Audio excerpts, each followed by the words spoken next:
Welcome back friends in the lecture number 5 of Indian polity. तो आज हम fundamental right को कंप्लीट करने वाले हैं। ये हमारा पार्ट 3 है फंडामेंटल राइट पे। इससे पहले आर्टिकल 23 से आगे हम देखेंगे राइट अगेंस्ट एक्सप्लॉयटेशन। इससे पहले हमने डिस्कस कर चुके हैं पहले पार्ट्स जो हमने 1 और 2 में डिस्कस किया था। तो इसमें हमारा राइट अगेंस्ट एक्सप्लॉयटेशन में 2 आर्टिकल्स आते हैं, 23 एंड 24। आप सबने इतना तो सुना होगा जो आर्टिकल 23 है उसका क्या मतलब है। आर्टिकल 23 कहता है prohibition of trafficking in human being and force labour. यही आर्टिकल 23। देखो थोड़ा सा इस बार हमने एक्सप्लेन करके चीज़ों को लाया है क्योंकि जेकेएसएसबी का जब देख रहे हैं तो थोड़ा डेप्थ में चीज़ें आ रही हैं, तो इसीलिए। और अच्छी बात है कि थोड़ा सा समझ लो यार, एक बार अच्छे से समझ लो, फिर चाहे रिवीजन के टाइम हम छोटे शार्ट नोट्स भी आपको प्रोवाइड कर देंगे, आप रिवीजन अगर करना चाहो तो। एक बार जो है अभी फिलहाल आपके पास टाइम है तो एक बार अच्छे से चीज़ें जो है कवर अप कर लो। देखो जो आर्टिकल 23 है ना 23, इसके क्लासेस की बात करें, क्लास 1 यहाँ पर क्या कह रहा है, traffic in human being and beggar. जो बेगार है उसका क्या मतलब आगे देखेंगे, and other similar forms of forced labour. 3 चीज़ों का जिक्र हुआ है यहाँ पर, एक ट्रैफिकिंग इन ह्यूमन बीइंग, दूसरा बेगार के बारे में, और तीसरा other similar forms of labour. ठीक है, अब ये टर्म्स क्या हैं आगे आप एक एक करके देखेंगे। ये जो चीज़ें आपको तीनों बताई हमने आर प्रोहिबिटेड। क्लास 1 में कहा कि ये चीज़ें मना है, ऐसा नहीं होना चाहिए, ना ही ट्रैफिक इन ह्यूमन बीइंग होनी चाहिए, ना बेगार वाला सिस्टम चलना चाहिए, ना other similar forms of force labour होनी चाहिए। ये चीज़ मना की गई है। And contravention to this provision shall be an offence punishable in accordance with the law. यानी अगर ऐसी कोई प्रैक्टिस करता है तो ये कानून की नज़र में गुनाह माना जाएगा। क्लास 2 की तरफ बढ़ते हैं। क्लास 2 में कुछ एक्सेप्शंस दी गई हैं for state impose compulsory services. ठीक है, दूसरा जो क्लास है इसमें कहा गया कि स्टेट अगर कोई कंपलसरी सर्विसेज के लिए इंपोज करती है कुछ यहाँ पर चीज़ें तो वो हो सकता है, उसमें नहीं। जैसे आर्मी में भर्ती, जंग का सिचुएशन है तो आर्मी में भर्ती कर दिया, अगर आप किसी तरह के भी आप कहेंगे स्टेट करता है तो उसमें जो है आप ये आर्टिकल नहीं कहेंगे कि इसमें फोर्स लेबर हो गया। Nothing in this article shall prevent the state. यह कहा गया कि इस आर्टिकल में क्लास 2 में कहा गया 23 आर्टिकल ये कहीं भी मना नहीं करे कि स्टेट जो है वो कंपलसरी सर्विस के लिए कंपलसरी सर्विस इंपोज ना करे, कर सकती है। ठीक है, ठीक है, कर सकती है। State will not make any discrimination. लेकिन जो भी कंपलसरी हम कहेंगे इंपोजिशन होगी सर्विसेज के लिए उसमें डिस्क्रिमिनेशन नहीं होगी किसी भी तरह के, रिलीजन, रेस, कास्ट, क्लास और एनी ऑफ दम, इस तरह की कोई भी डिस्क्रिमिनेशन नहीं होगी। कोई प्रॉब्लम आपको आर्टिकल 23 में। ठीक है, पहले क्लास में कहा गया कि ये चीज़ें नहीं होनी चाहिए, ट्रैफिकिंग इन ह्यूमन बीइंग, बेगार और other similar forms of force labour नहीं होना चाहिए। ठीक है, इसको मना किया। दूसरा कहा कि एक्सेप्शन बताइए कि स्टेट कुछ इंपोज कर सकती है कंपलसरी सर्विसेज, तो इससे मना नहीं है। ठीक है, इस आर्टिकल में मना ही नहीं। अब पहला जो हमने क्लास देखा ना इसको हम डिटेल से देखते हैं। पहला पॉइंट था पहले क्लास का प्रोहिबिशन ऑफ ह्यूमन ट्रैफिकिंग। इसका मतलब क्या है, इसमें क्या चीज़ आती है, इसमें आता है include the practices such as selling and buying of human beings, इंसानों का बेचना और खरीदना, इसको हम कहते हैं trafficking, human trafficking. Force, prostitution and slavery, ये सारे इसी में इंक्लूड होंगे ह्यूमन ट्रैफिकिंग। ये मना किया गया है। इंसानों का खरीदो फरोख्त करना, फोर्स, प्रोस्टिट्यूशन, स्लेवरी, गुलामी जो है ये चीज़ें मना की गई हैं। इसके क्लास 1 के सब पार्ट्स में हमने देखा। प्रोहिबिशन ऑफ फोर्स लेबर, जिसको बेगार भी कहते हैं, पहले ज़माने में बेगार होता है यानी किसी को अनपेड लेबर हम कहेंगे। अनपेड लेबर पैसे नहीं देंगे या बहुत कम पैसे पे काम करवाना किसी से, या किसी को कहा गया तेरे बाप ने मुझसे आधार लिया था अब तू मेरे पास काम कर, तो इसको उसको भी फोर्स लेबर नहीं कहेंगे। और इस तरह की फोर्स लेबर को बेगार कहा जाता था, तो इसको मना किया गया है आर्टिकल 23 में। ओके, तो ये चीज़ आपने याद रखना है। जो बेगार हमने कहा इसका क्या मतलब, beggar means unpaid labour. Traditional practice हुआ करती थी वह जहाँ पर labour was extracted without payment, या फिर बहुत कम पेमेंट जो है कंपनसेशन को दिया जाता था। और इसके अलावा अगर हम बात करें other similar forms of force labour का भी मना किया गया। ये कौन सी हैं, इसमें जैसे बॉन्डेड लेबर आ गया, डेप्थ यानी कि वही आधार वाली बात है, किसी को आधार देकर उससे काम करवाना। Worker are forced to labour to repay the debts, यानी जो आपने आधार, आपके बाप ने आपके भाई ने मुझसे आधार लिया था पैसा, उसने दिया नहीं, आप मेरे पास काम करो, तो फिर उससे काम करवा कर जबरदस्ती काम करवा कर उसको एक्सप्लॉइट किया जाता है। स्लेवरी लाइक प्रैक्टिस, गुलामी, किसी को गुलाम बना लिया, तो ये पहले जब महाराजा उसके गुलाम होते थे, ये अब नहीं चलेगा। ये आर्टिकल सिचुएशन है यहाँ पर। कास्ट बेस्ड एक्सप्लॉयटेशन भी यहाँ पर नहीं है। Practices like manual scavengers or forced labour linked to caste hierarchy, कि आप इस कास्ट के तो आपको ये काम करना ही पड़ेगा, तो ऐसा नहीं करना है। अनपेड डोमेस्टिक वर्क भी नहीं करवा सकते, किसी को घर में आपने रख लिया कि भाई आपको खाना दे देंगे आप काम कर लो, तो यहाँ कुछ ऐसे ही बिना पैसे दिए जो है, या बहुत कम वेजेस उसको दिए, तो ऐसे डोमेस्टिक वर्क की बात भी हो तब भी यहाँ पर अनपेड डोमेस्टिक वर्क को मना किया गया है। इसमें सेक्सुअल एक्सप्लॉयटेशन का भी यहाँ पर जिक्र किया गया कि ये भी मना है। और इकोनॉमिक कोर्शन जो है, इकोनॉमिक कोर्शन क्या होता है, इकोनॉमिक कोर्शन का मतलब यहाँ पर बता दूँ, मीनिंग एक्ट ऑफ कंपेलिंग और forcing someone to do against their will, उसकी चाहत के खिलाफ उसको धमकी देकर प्रेशर से, मारपीट करके करना, प्रेशर से कि भाई आपको करना ही करना है, तो ये इसको कहते हैं कोरिशन। इकोनॉमिक कोरिशन क्या है, पैसे के डर से। Exploiting the individual by paying below minimum wages और forcing them to work due to property, या आप गरीब बंदे हो, अब 100 रुपये दूंगा, करना करो, काम नहीं करना तो जाओ भूखे मरो, ये भी जो है यहाँ पर मना करार दिया है। ठीक है, तो आर्टिकल 22 देखो, कोई बड़ी आपको यार ये तो बहुत ज़्यादा आप कर रहे हो, तो कोई मसला नहीं, आपको मैं नोट्स प्रोवाइड करूँगा, इसका प्रिंट जब निकालोगे ना तो 2 घंटे बैठोगे ना पूरी पॉलिटी पढ़ दोगे, कोई टेंशन नहीं। लेकिन उससे पहले वीडियो लेक्चर जरूर देखना। ठीक है, 23 आर्टिकल में सिंपली 2 क्लास ही है ना, 2 क्लास को बड़ा पहाड़ नहीं तोड़ना है। आर्टिकल 23 में 2 क्लास है। क्लास 1 कह रहा है कि ट्रैफिकिंग नहीं होनी चाहिए, ह्यूमन बीइंग भी बेगार नहीं होना चाहिए, अदर सिमिलर फॉर्म्स ऑफ जो है लेबर, इसको मना किया, प्रोहिबिट किया। दूसरे में कहा लेकिन स्टेट कुछ कंपलसरी सर्विसेज के लिए इंपोज कर सकती है। ठीक है, दूसरे में एक्सेप्शन दिए। तो पहले क्लास को हमने डिटेल से यहाँ देखा कि ह्यूमन ट्रैफिकिंग क्या होता है, सेलिंग और बाइंग ऑफ ह्यूमन, और उसके बाद जो है प्रोहिबिशन ऑफ फोर्स लेबर, बेगार जो है अनपेड लेबर यहाँ पर उसका मना किया है। Similar forms of force labour में आपको कुछ यहाँ पर एग्जांपल्स दिए, तो बस कहानी खत्म। अब आता है आपका आर्टिकल नंबर 24। आर्टिकल 24 कह रहा है prohibition of employment of children in factories. ठीक है, फैक्ट्रीज में चिल्ड्रंस की एम्प्लॉयमेंट को रोकना, यहाँ पर आर्टिकल 24 रोक रहा है, प्रोटेक्शन कर रहा है। और कौन से बच्चों के? 14 साल के कम के। No child below the age of 14 years, 14 साल के कम के बच्चों को एम्प्लॉयमेंट देना, work in the factory, mine और engage in any hazardous employment. ये को फैक्ट्री और माइन ये भी हज़ार्डियस में आ जाता है, ये पार्टिकुलरली बताया, ना ही फैक्ट्री में ना ही माइन में या किसी भी किस्म की हज़ार्डियस एम्प्लॉयमेंट नहीं प्रोवाइड की जाएगी 14 साल के कम बच्चों को। ठीक है, क्लियर है? 24 आर्टिकल। 14 साल के कम बच्चों को किसी तरह की इस तरह की जो हैजर्डियस एम्प्लॉयमेंट है, चाहे वो फैक्ट्री माइन या other forms of hazardous employment है, वो नहीं मिलनी चाहिए। ठीक है, ऐसा नहीं होना चाहिए। ओके, यहाँ पर थोड़ा अगर हम विस्तार से देखें तो प्रोहिबिशन ऑफ चाइल्ड लेबर, यहाँ पर चाइल्ड लेबर को मना किया गया है। Strictly bans the employment of children below the age of 14, 14 साल के कम को बच्चों को फैक्ट्रीज में नौकरी देना, माइंस में या हैजर्डियस ऑक्यूपेशंस जो खतरनाक ऑक्यूपेशंस सेहत के लिए जो हानिकारक, इस तरह की नौकरियां उनको नहीं दी जाएगी। ठीक है, एम्प्लॉयमेंट नहीं प्रोवाइड की। एज रिस्ट्रिक्शन सिंपली है, 14 साल के कम के बच्चों की बात की गई है। यहाँ पर स्कोप की बात करें, प्रोहिबिशन यहाँ पर किया जा रहा है, स्पेसिफिकली कहा गया है हैजर्डियस एम्प्लॉयमेंट के लिए, and does not cover all form of children labour. तो ठीक है, यहाँ पर क्या कहा है? फैक्ट्री, माइन और हैजर्डियस ऑक्यूपेशंस या एम्प्लॉयमेंट। तो इसमें नॉन हैजर्डियस फैमिली वर्क और एंटरटेनमेंट, इस तरह की चीज़ों को मना नहीं किया गया है। अगर कोई बच्चा फैमिली वर्क में हाथ बटाना चाह रहा है या काम करना चाह रहा है तो इस बेस में मना नहीं किया गया है, लेकिन प्रॉपर वे में उसको वेजेस वगैरह जो भी चीज़ें हैं उसकी केयर होनी जरूरी है, लेकिन यहाँ पर वो मना नहीं किया गया। बस इतना सा है आर्टिकल 24। तो यहाँ पर हमारा जो पार्ट था फंडामेंटल राइट का, कौन सा? Right against exploitation. आर्टिकल 23 कह रहा है ट्रैफिकिंग, फोर्स लेबर वगैरह नहीं करनी है। 24 में वही है, बच्चों के 14 साल के कम के बच्चों को फैक्ट्री में एम्प्लॉयमेंट नहीं देनी है। ये क्लियर हो गए दोनों। अब आते हैं हमारा right to freedom of religion. बहुत सारे एस्पिरेंट की यहाँ पर क्लियर डोट्स नहीं होते हैं, तो अब थोड़ा सा हम देख लेते हैं ये क्या है।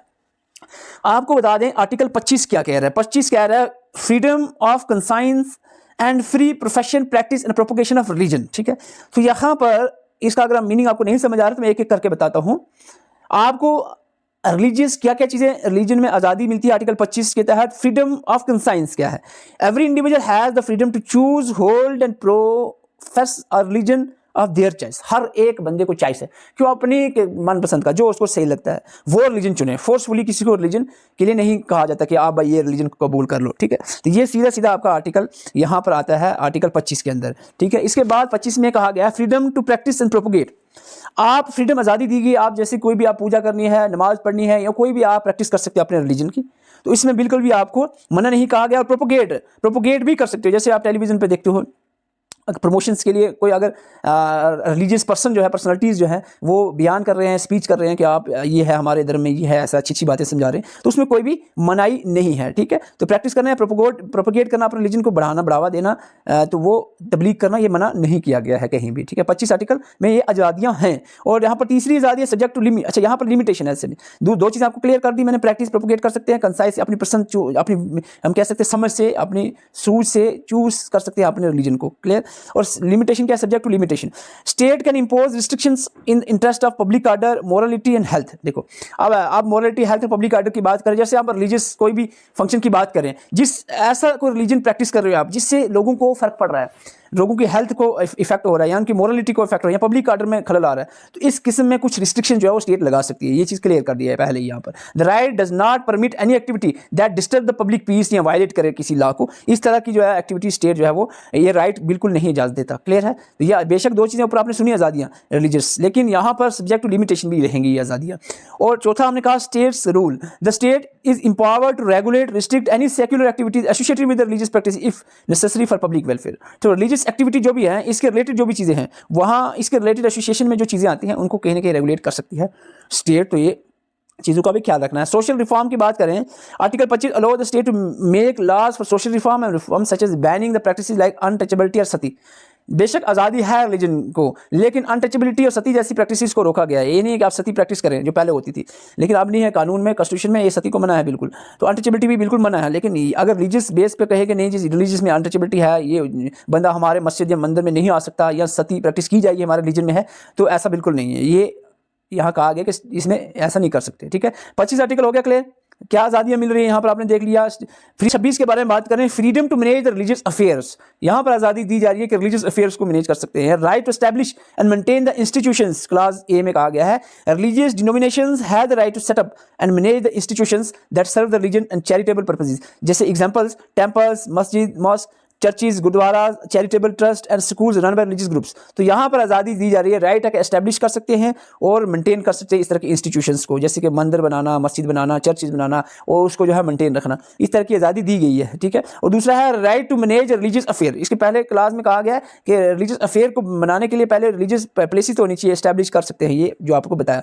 उसके बाद कहा है कि right to manage the religious affair, religious group जो भी हैं, चाहे कोई भी रिलीजियस ग्रुप है, can decide on the manner of worship, ritual and ceremonies and doctrine related to their religion. The state cannot interfere in the internal religious matter unless the public order. Public order health issue के अलावा वो matter में involve नहीं हो सकते। जैसे कोई भी फंक्शन है, कोई दिवाली का फंक्शन है, ईद का फंक्शन है, वो सेलिब्रेट कर रहे हैं, रिलीजियस अफेयर मना रहे हैं, तो क्रिसमस है, तो इसमें जो है स्टेट जो है इंटरफेयर नहीं करेगी जब तक कि पब्लिक ऑर्डर या मोरालिटी या हेल्थ को असर ना पड़े।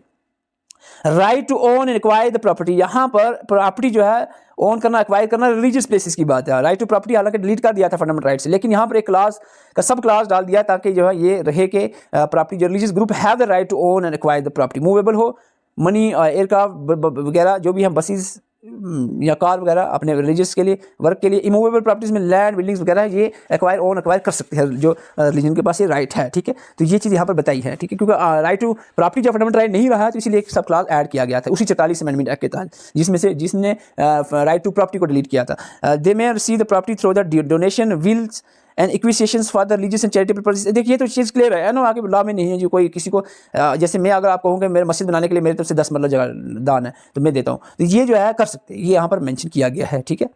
Right to administer property D में है कहा गया religious groups can manage and utilize their property for objectives it is required subject legal regulations. यानी सिंपल सी बात है, right to administer the property, यानी अगर सपोज एग्जांपल से क्लियर हो जाएगा आपका, कह रहे हैं कि if a temple on the land, एक टेंपल की जगह है, रेवेन्यू अगर उससे जो आ रहा है वो उसी के टेंपल पे ही जो उसकी डेवलपमेंट है उसके रिलेटेड, उसकी जो कम्युनिटी सर्विसेज है उसके रिलेटेड ही खर्च होना चाहिए। उसका जो मिसयूज होगा इसको कंट्रोल करने के लिए स्टेट आगे आएगी, ठीक है। तो ये चीज़ आपने याद रखना है, ठीक है। ये यहाँ पर किया कंडीशंस और लिमिटेशंस भी हैं, या जितनी भी आपको फ्रीडम्स मिल रही है religious freedoms, public order, morality, health को अगर ये इफेक्ट करते हैं तो स्टेट यहाँ पर रिस्ट्रिक्शंस इंपोज कर सकती है। आर्टिकल 27 की बात करें, freedom from taxes for promotion of religion, यहाँ पर मैं यहाँ पर समझा दूं आपको, इस इमेज से ही शायद आपको समझ आ जाए। Right to freedom of religion, article 27 कह रहा है freedom from the taxation for promotion of a religion, कि एक बंदा है सपोज जो टैक्स पे करता है, वो उसका जो टैक्स है वो promotion maintenance of particular reason के लिए स्पेंड नहीं किया जा सकता, ये आपने याद रखना है। किसी पार्टिकुलर, यानी मैं अगर कोई टैक्स पे करता हूं, उस टैक्स को मस्जिद में लगा दिया या मंदिर में लगा दिया, गुरुद्वारे में लगा दिया, ये ऐसा नहीं होगा पार्टिकुलर रीजन के लिए। हालांकि ऑल, क्योंकि सेक्युलर देश है हमारा, ऑल प्रमोशंस के लिए इक्वली अगर कोई वो टैक्स का पैसा लगता है तो वो ठीक है, लेकिन अगर पार्टिकुलर किसी रीजन के लिए टैक्स का पैसा ले रही है गवर्नमेंट तो ये बिल्कुल भी इजाजत नहीं है, ऐसा नहीं होगा। तो ये 27 में कह रहे हैं, ठीक है। 27 आर्टिकल में यहाँ पर जो चीज़ हमने बताई, ये पर यहाँ पर मेंशन है, no person shall be compelled to pay any tax the proceed of which specially appropriate for the payment of expenses or the promotion of the maintenance of the particular region। तो कोई भी बंदा ऐसे tax नहीं पे करेगा जो किसी पार्टिकुलर रीजन के लिए उसके कामों का या उनकी प्रमोशन के लिए खर्च किया जाए। तो यहाँ पर ये चीज़ रोकी गई है। प्रोहिबिशन ऑफ रिलीजियस टैक्सेशन को भी मना किया गया क्योंकि सेक्युलरिज्म को बढ़ावा देने के लिए आर्टिकल 27 रखा गया है। 28 क्या है? 28 आर्टिकल है freedom from attending the religious instructions. तो यहाँ पर रिलीजियस इंस्ट्रक्शंस के रिलेटेड यहाँ पर है, मैं आपको क्लियर करवा दूं। यहाँ पर क्या ये कह रहा है आर्टिकल, राइट टू फ्रीडम में आर्टिकल आता है आपका 28 जो कह रहा है freedom from attending the religious instructions. इसका मतलब क्या है? इसका मतलब सिंपली हमने समझना है कि गवर्नमेंट जो है, ये जो गवर्नमेंट स्कूल होंगे उसमें जो है किसी पार्टिकुलर रीजन को बढ़ावा नहीं देगी या उसकी इंस्ट्रक्शंस वहाँ फॉलो नहीं की जाएंगी, ठीक है। ये चीज़ क्लियर आप लोग यहाँ पर बता दें। लेकिन इसी आर्टिकल 28 में 4 तरह के एजुकेशन इंस्टीट्यूट्स बताए गए हैं। एक होता है wholly owned by the state, दूसरा होता है administrated by state but established under any trust, तो ये अलग होता है। इसके बाद आता है रिकॉग्नाइज्ड बाय द स्टेट और receiving aid from the state. आपको बता दें जो रिलीजियस इंस्ट्रक्शंस हैं बिल्कुल मना होंगी, जो बिल्कुल स्टेट के द्वारा यानी गवर्नमेंट स्कूल हैं उसमें बिल्कुल मना है, कोई भी रिलीजियस इंस्ट्रक्शंस नहीं फॉलो की जाएंगी, ठीक है। रिलीजियस इंस्ट्रक्शंस मना किया गया, क्योंकि सेकुलरिज्म में हर धर्म के बच्चे पढ़ेंगे वहाँ पर, तो एक किस पार्टिकुलर रिलीजन की वहाँ पर प्रमोशन या इंस्ट्रक्शंस फॉलो नहीं की जाएगी, ठीक है। लेकिन जो ऐसे स्कूल्स हैं जो हम कह सकते हैं administrated bye the state but established under any trust, जैसे कोई मुस्लिम ट्रस्ट है या हिंदू ट्रस्ट है, वो अपना जैसे कोई मदरसा है या कोई इस्लामिक स्कूल बनाते हैं, तो उसमें इंस्ट्रक्शन जो है वो रिलीजन की फॉलो की जाए, परमिट की जा रहा है कि हाँ भाई यहाँ कर सकते हैं, ठीक है। लेकिन रिकॉग्नाइज बाय स्टेट ऐसे इंस्टीट्यूट्स हैं या receiving aid from the state, इन तरह के इंस्टीट्यूट्स में रिलीजियस इंस्ट्रक्शंस हैं वो परमिटेड होंगी, लेकिन वॉलंटरी बेसिस पे। वॉलंटरी बेसिस या ये पेरेंट्स अगर एग्री होंगे, गार्डियंस जो एग्री होंगे, तो ही जो है वो वॉलंटरी हम कहेंगे वो अलो की जाएंगी, ठीक है। तो ये 4 तरह के इंस्टीट्यूट्स आपने याद रखने हैं, कहाँ पर अलो है कहाँ पर नहीं अलो। ये आर्टिकल 28 की बात थी, ठीक है। 29 आर्टिकल में बढ़ने से पहले आपको बता दें, जो आपने 28 आर्टिकल देखा, ये आपको यहाँ पर मेंशन कर दिया, इसको एक बार इस तरह से भी रीड आउट कर सकते हैं। अब आते हैं हमारी बात कल्चरल एंड एजुकेशनल राइट्स की। कल्चरल एंड एजुकेशनल राइट्स की बात आती है। कल्चरल एजुकेशन राइट्स में आपको बता दें आर्टिकल 29 और 30 आते हैं। और 29 आर्टिकल क्या कह रहा है?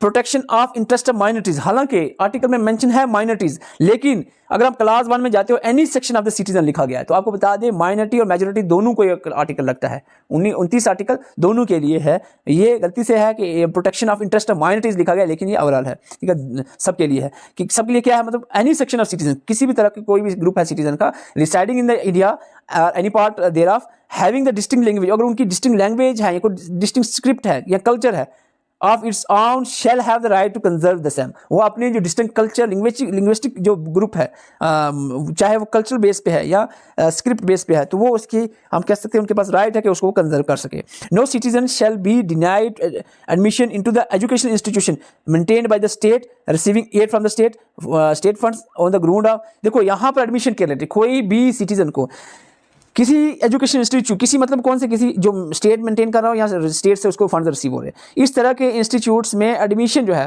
वो रिलीजन, रेस, कास्ट और लैंग्वेज के बेस में डिस्क्रिमिनेट नहीं की जाएगी, ठीक है। तो आप कहोगे यहाँ 15 आर्टिकल में क्या फ़र्क है? वहाँ पर डिस्क्रिमिनेशन थी, लेकिन वहाँ पर डिस्क्रिमिनेशन में लैंग्वेज नहीं था, आपको बता रहे हैं। यहाँ लैंग्वेज भी एक यहाँ पर बताया गया ग्राउंड, तो ये लैंग्वेज की और रेस, रिलीजन और कास्ट के बेस पे एडमिशन को डिनाई नहीं किया जा सकता, मना नहीं किया जा सकता।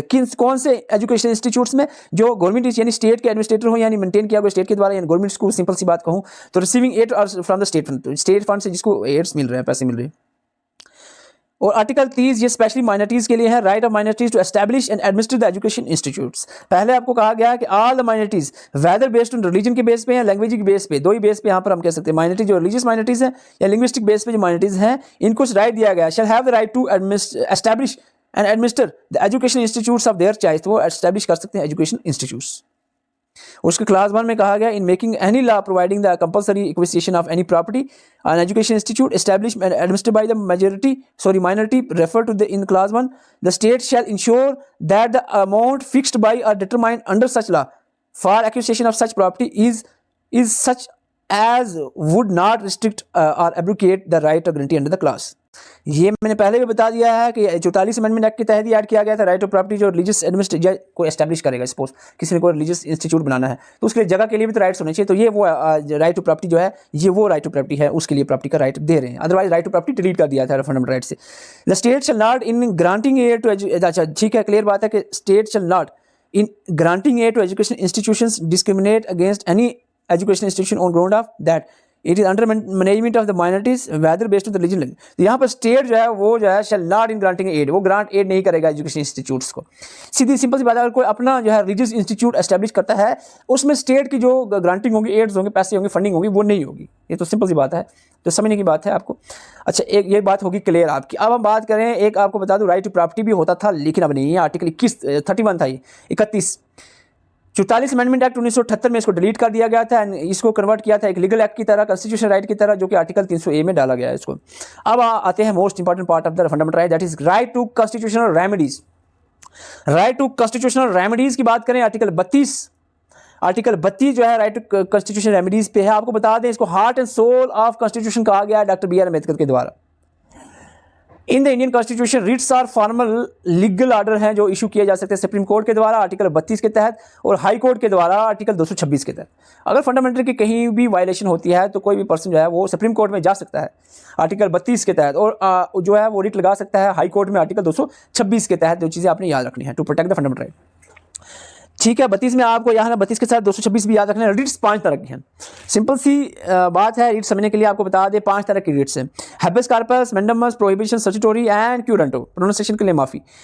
रिट्स सबसे पहले आती है habeas corpus, to have the body. ये पॉइंट्स आपने याद रखना है बॉडी के बारे में, यानी बंदे को, किसी को अगर डिटेन कर लिया, उठा लिया, अरेस्ट कर लिया, तो उसके खिलाफ, उसके प्रोटेक्शन के लिए रिट है कि ऐसे नहीं है। वो आप रिट लगा सकते हैं कि क्यों उठाया, अगर इलीगली उठाया क्यों उठाया। अगर वो अंदर है चलो वो नहीं लगा सकते, उसके फ्रेंड्स, उसके रिलेटिव, उसके पेरेंट्स जो रिट लगा सकते हैं सुप्रीम कोर्ट और हाई कोर्ट में 32 और 226 आर्टिकल के तहत कि भाई इसको क्यों उठा लिया। प्रोटेक्ट करता है ये जो हैबेस कॉर्पस है ये आर्टिकल। राइट टू लिबर्टी, आज़ादी, 1921 आर्टिकल वाली जो आज़ादी है वो प्रोटेक्ट करता है उसको। इशूड, ये क्या क्यों इशू होती है writ? Issue to produce a person before the court ensuring that they are not illegally detain, कि कोर्ट के सामने पेश करो भाई इसको। To have the body, body भाई बंदा लाओ कोर्ट के सामने, क्यों इसको अरेस्ट किया, क्या वजह है इसका, रीजन बताओ। मैंडेमस कह रहा है वी कमांड, मैंडेमस तो कमांड के लिए, किस कौन कमांड करेगा? ऑर्डर, सुप्रीम कोर्ट या हाई कोर्ट ऑर्डर करेगा पब्लिक अथॉरिटी को, क्या अपना काम करो भाई, आपने जो आपकी ड्यूटीज है, कोई पब्लिक ऑफिशियल अगर काम नहीं कर रहा है तो ये हमारा फंडामेंटल राइट बनता है कि हम रिट लगाएंगे भाई ये काम नहीं, तो फिर वो रिट के अंदर उसको ऑर्डर होगा कि भाई काम करो अपना, अपना काम क्यों नहीं आप कर रहे, आप काम अपने से भाग नहीं सकते। Enforce the performance of the, ये रिट इन्फोर्स करती है कि भाई काम करो, अपनी पब्लिक ड्यूटीज न बनाओ, गवर्नमेंट जो ऑफिशियल्स हैं अपने काम करें। तो ये मैंडेमस हो गया, ठीक है। हैबेस कॉर्पस क्या होगा? किसी को अरेस्ट कर लिया, क्यों अरेस्ट किया भाई, लो सामने करो, पेश करो, आगे कोर्ट में पेश करो बंदे को, ऐसे नहीं किसी को उठा सकते। अगर ये हैबेस कॉर्पस ना होता तो इससे उठा लेते किसी को भी, ठीक है। मैंडेमस ना होता तो कोई काम ही ना करता ऑफिस में। प्रोहिबिशन और स्टैट्यूटोरी दोनों कोर्ट जो है, हायर कोर्ट, लोअर कोर्ट्स को ये रिट लगाते हैं, ठीक है। इस रिट के तहत क्या होता है? प्रोहिबिशन में रिट लगती है कब? जब जो है कोई कोर्ट जो है लोअर कोर्ट में प्रिवेंट करता है higher court, prevent lower, higher court lower court को प्रिवेंट करता है, ट्राइब्यूनल को या लोअर कोर्ट को। ये सपोज अगर हाई कोर्ट में लगाते हैं ये रिट, तो अगर जो डिस्ट्रिक्ट कोर्ट्स है उसमें कोई केस है, हाई कोर्ट उसको मना कर दिया भाई ये केस आप मुझे दे दो, ये आपके बस का नहीं है, आपकी जुरिस्डिक्शन का नहीं है, तो मना किया जाता है फैसला सुनाने से पहले ही। प्रोहिबिशन यहाँ पर, ठीक है, प्रिवेंटिव नेचर है यहाँ पर, पहले ही मना किया भाई ये आपका नहीं है, ये केस दिलाओ, ठीक है, तो ताकि जुडिशियल रिव्यू जो है वो मेंटेन रह सके।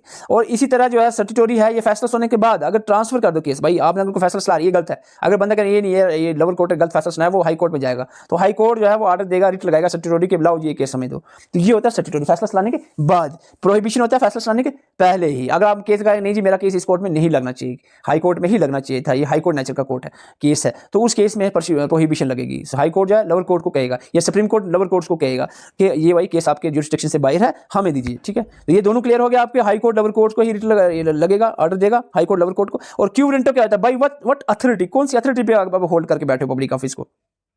कोई अगर पब्लिक ऑफिस में जाके उसको जो है अनऑथराइज ऑक्युपाई कर लेता है तो उसके लिए रिट लगती है कि भाई क्या, कौन सी अकाउंटेबिलिटी है आपकी, तो ये इंश्योर करता है अकाउंटेबिलिटी को। तो सिंपली 5 रिट्स हैं, थोड़ा सा इसको अपने हिसाब से अब देखोगे तो क्लियर हो जाएगा। अब बचता है थोड़े से आपके आर्टिकल 33, 34, 35, आर्टिकल 3 बचते हैं।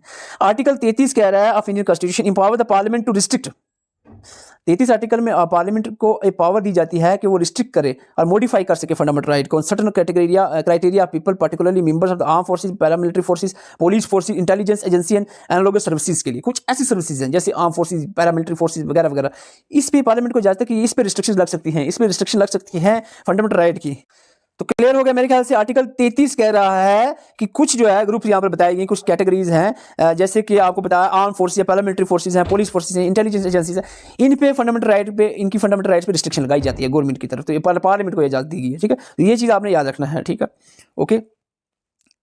जैसे अब देखो अगर किसी को कहा कि आप सिक्योरिटी में हो, आपकी बहुत इमरजेंसी, जैसी नेशनल सिक्योरिटी का मसला है, आपको यहाँ पर ड्यूटी लगी, आपको कहा कि आप अपने मोबाइल फोन अपने साथ नहीं रखोगे, आपको नहीं ये तो मेरी आज़ादी है, मेरा जीने का अधिकार है, ये कैसे होगा, ये वो है वो, ऐसा नहीं। तो ये यहाँ पर इसलिए आपको याद रखना है, ये रिस्ट्रिक्शंस लगाई गई हैं इन जो सर्विसेज हैं इन पे फंडामेंटल राइट की। तो एप्लीकेबल किस पे एप्लीकेबल है ये रिस्ट्रिक्शंस, ये आपको बता चुका हूँ। Parliamentary force, police force, intelligence agencies आ गई, अदर सर्विसेज टास्क भी इंश्योरिंग जिसको पब्लिक ऑर्डर के रिलेटेड जो टास्क होंगे या नेशनल सिक्योरिटी के रिलेटेड, इनको पे रिस्ट्रिक्शन जो फंडामेंटल राइट पे, इनके फंडामेंटल राइट को रोका जाए। क्या आपको फंडामेंटल राइट फलाने खास करके फलाने में क्या हो गया, 19 हो गया, ऐसी इस तरह के जो 19 में जो आज़ादियाँ हैं, इस तरह की आज़ादी वो आपको रोकी जाएंगी। इसके बाद हम बात करें आर्टिकल, आपका आ जाता है, अभी आर्टिकल आता है 34 आता है कि फंडामेंटल राइट को रिस्ट्रिक्ट किया जाएगा, रोका जाएगा। आपको के ऊपर भी रोका है ना, वो तो स्पेशली जो है पैरामिलिट्री फोर्स वगैरह वगैरह पे रोका गया है, उनको रिस्ट्रिक्ट किया है। 34 कह रहा है कि जब मार्शल लॉ लग जाए, जब जो है मार्शल लॉ फोर्स में आ जाए, जब जो कॉन्स्टिट्यूशनल मशीनरी है वो फेल हो जाए, एक्सिक्यूटिव लेजिस्लेटिव आपका सारा मशीनरी जो कॉन्स्टिट्यूशन मशीनरी है वो फेल हो जाए, मार्शल लॉ लग जाए, तो इसके अब हालांकि इंडिया में कभी मार्शल लॉ नहीं लगा है, लेकिन इस तरह की सिचुएशंस में जो ये मार्शल लॉ लगेगा तो इनके रूल्स लगे, मिलिट्री रूल्स ही यहाँ पर रहेंगे, तो वो जो हमारे फंडामेंटल राइट्स ये वगैरह सारे खत्म हो जाएंगे, ठीक है, इसमें ये नहीं रहेंगे, ठीक है। तो तीनों याद होंगे आपके, क्या मैंने बताया आपको। 33 में मना किया गया आर्म फोर्सेस के रिलेटेड, और 34 में मार्शल लॉ लग जाए तो रिस्ट्रिक्शन होगा, और 35 में कहा गया कि पार्लियामेंट को पावर दी गई है, इसमें पावर ऑफ पार्लियामेंट कि वो लॉज बना सकते हैं फंडामेंटल राइट के related, effect to certain specific fundamental rights के रिलेटेड लॉज बना सकते हैं। यहाँ पर पावर दी गई है कहाँ पार्लियामेंट को कि फंडामेंटल राइट के रिलेटेड जो लॉज बना सकते हैं। तो ये चीज़ क्लियर कर दें आपको। दो आर्टिकल 33 और 34 में रिस्ट्रिक्शंस हैं, फंडामेंटल राइट को रोका जाता है, और जो है ये 35 अलग है, इसमें पावर दी गई है पार्लियामेंट की कि वो फंडामेंटल राइट्स के रिलेटेड लॉज बना सकते हैं। तो आज के लिए इतना ही रहेगा। Thank you for watching.